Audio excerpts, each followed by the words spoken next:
قرارداد آج جموں کشمیر مسلم conference general council کا یہ سالانہ اجتماع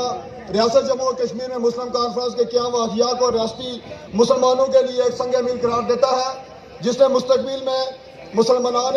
ریاست جموں و کشمیر کی زندگیوں پر گہرے اثرات مرتب کیے ہیں۔ مسلم کانفرنس نے اہل کشمیر کے اندر سیاسی بیداری پیدا کی اور مسلمانان ریاست نے کسی علاقائی، گروہی یا لسانی اور نسلی تعصبات سے آزاد ہو کر سفر کا آغاز کیا۔ ہم سمجھتے ہیں کہ 13 جولائی 1931 کے شہداء کا آغاز تھا، جس نے مسلمانوں کی فکر اور نظریاتی رہنمائی کے، اور 15، 16 اور 17 اکتوبر 1932 کو پتھر مسجد سری نگر میں آج جموں کشمیر مسلم کانفرنس کا قیام عمل میں لایا گیا، جس کے پہلے صدر شیخ عبداللہ اور سیکرٹری جنرل چودھری غلام عباس منتخب ہوئے۔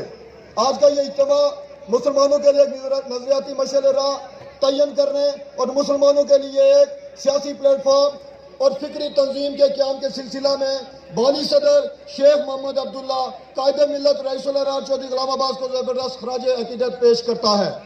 یہ اجتماع